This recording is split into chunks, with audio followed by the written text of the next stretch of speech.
काय सांगाल आज आपण बिबट्याचं वेषांतर करून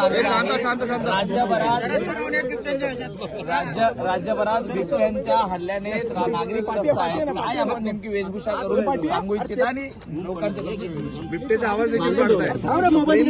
माझी बोला सोनावणे सोनावणे आमदार शरद सोनावणे आमदार मास्क काढला तर चालेल. शरद सोनावणे शरद सोनावणे सर बोला आता. हा व्यवस्थित दिसतात. मी आपल्याला सांगू इच्छितो की आता हिवाळी अधिवेशन नागपूर चालू आहे आणि नागपूरच्या 10 किलोमीटरच्या रेडियस मध्ये आता आज सकाळी एक तुम्हाला कल्पना आहे की आज एकाला त्या ठिकाणी बेशुद्धीचं इंजेक्शन देऊन त्या बिबट्याला आत्ताच जेरबंद केलंय. या गोष्टीला 1 तास तो झालेला नाही.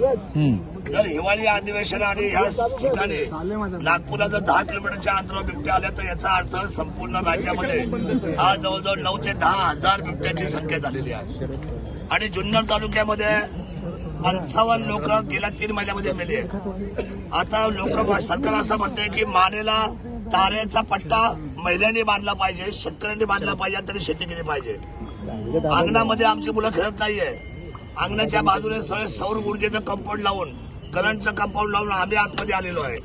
आमची मुलं मला आता रस्त्यावर नाही, अंगणामध्ये नाही, शाळेमध्ये जात नाही. मला असं वाटतं की या अनेक उपाययोजना करण्यापेक्षा मी कालही बोललोय आदरणीय वनमंत्र्यांना आणि सरकारला की हात जोडून विनंती करतो, 3 महिन्याच्या आतमध्ये आपण 2000 बिबटे राहतील असे रेस्क्यू सेंटर बनवा. 1000 मध्ये मादी, 1000च्या पिंजऱ्यामध्ये मादी आणि 1000 मध्ये नर, जेणेकरून नसबंदीचा पण विषय मिटेल. आणि वाईल्ड लाईफ वाल्यांनी सांगितलेले की आम्ही या सगळ्या लोकांना सांभाळण्याचे तुम्हाला आम्ही पैसे देतो, त्यांची तजवीज आम्ही करू, त्यांचं हॉस्पिटल आम्ही बांधू. तातडीने शासनाने हे अधिवेशन संपायच्या अगोदर कुठल्याही परिस्थितीमध्ये 2 रेस्क्यू सेंटर, एक जुन्नर तालुक्यामध्ये आणि एक अहिल्यानगरमध्ये बनवावं, जेणेकरून हे आता इथून पुढे बिबटे हे तुम्हाला ट्रॅप करून त्याला बेशुद्ध करून त्याची आपल्याला एक आपण काय होतं त्याला ब्लू स्टार ऑपरेशन, आपल्याला अतिशय मायक्रो ऑपरेशन करावं लागेल आणि ह्या लोकांना उचलून तुम्हाला जेरबंद करावं लागेल, त्यांना तिथे बसून खायला घाला. आज तुम्ही म्हणता की शेळ्या सोडणार, शेळ्या सोडून होणार नाही. त्या शेळ्या मुळात हे लोक जंगलातच राहत नाही. ही लोक जी राहतात ही सर्व राहतात उसाच्या आणि आमच्या घराजवळ. जंगलाचा प्रश्नच राहत नाहीये.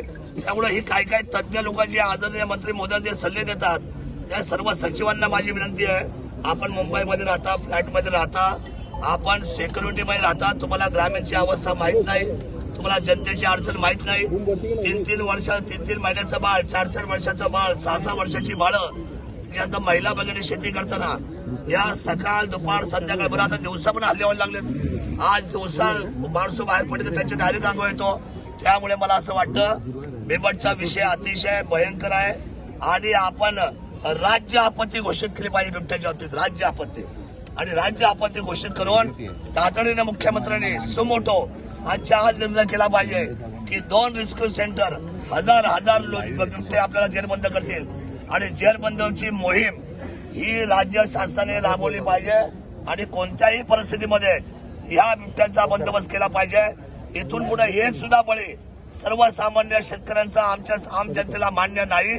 आणि जर असा एक जरी बळी इथून जात असेल तर मला असं वाटतं की आपण सगळे जबाबदार आहे, सरकार जबाबदार आहे. जसं प्राणी महत्वाचा आहे, एक तर आम्ही जंगलात जात नाही, तो जंगलातला प्राणी आता आमच्याकडे राहायला आलेला आहे. त्यामुळे आम्ही फॉल्टेड नाही, फॉल्टेड आता तो प्राणी आहे. एक तर त्याला इतके पिल्ल होतात, तो माणसाच्या असलेल्या प्रजातीमधला आहे. त्याला खरं तर वर्ल्ड वाईड मध्ये कसं काय त्याला 1 नंबर मध्ये घेतलाय, तो खरं तर मी तुम्हाला सांगतो शेड्यूल 2 मध्ये जायला पाहिजे. हा शेड्यूल 1चा नाहीच. त्यामुळे आज फार मोठ्या संख्येने बिबट्याचा वावर होतोय, हल्ले होत आहेत, माणसं मरतायत, लहान मुलं मरतायत. मी मनापासून माझ्या मायबाप सरकारला विनंती करतो, एकनाथजी शिंदे साहेब तिथे तातडीने आले होते, त्यानंतर वनमंत्री आले होते. माझी विनंती आहे, बाकी काय उपाययोजना आणि भरपूर पैसा सरकारचा घालवण्यापेक्षा आणि प्रत्येक माणसाला 25 लाख रुपये देण्यापेक्षा माणूसच जाणार नाही याची काळजी तुम्ही घ्या. शासनाचा योग्य अशा ठिकाणी पैशाचा वापर करा. आणि माझी विनंती पुन्हा एकदा मुख्यमंत्री आणि वनमंत्र्यांना आहे, आजच्या आज सुमोटो आपण कुठलाही मागे पुढे कारण न देता तातडीने फॉरेस्टच्या लँड सुद्धा अवेलेबल आहे, जुन्नरच्या आमच्या कुरण खानापूरला जवळजवळ 48 हेक्टर जागा, ज्याच्यावर तुम्ही 1000 रेस्क्यू सेंटरच्या बनवू शकता आणि 1000 रेस्क्यू सेंटर तुम्ही आईला नगरला बनवू शकता. जागा मुबलक आहे, कामाला सुरुवात करा आणि 90 दिवसाच्या आतमध्ये एकही बिबट्या महाराष्ट्रामध्ये फिरणार नाही याची दखल मात्र आदरणीय मुख्यमंत्री आणि वनमंत्र्यांना घ्यावी लागेल. ही आग्रहाची विनंती आपल्या सर्व चॅनलच्या माध्यमातून माझ्या पत्रकार बांधवांना मी धन्यवाद देतो. अतिशय संवेदनशील विषयावर हा मुद्दा राज्य पातळीचा आहे आणि राज्य तुम्ही खरं तर त्या ठिकाणी संवेदनशील घोषित करा. सोनाने साहेब, मंत्र्यांनी नसबंदी संदर्भात आश्वासन दिलेलं आहे. मंत्र्यांनी नसबंदी संदर्भात आश्वासन दिलं होतं. त्याचबरोबर ती जी बिबट वस्ती आहे त्या ठिकाणी भिंत बांधण्याचं देखील आश्वासन दिलेलं आहे. यातून काय मार्ग निघेल? मी आपल्याला सांगतो, हे मार्ग फोल झालेले आहेत. आम्ही गेले 20 वर्ष हा लढा लढतोय. 2014ला मी बोललो होतो की बिबट वाढणार आहे. 10 वर्षापूर्वी कोणी याचा मनाव घेतलेला नाही.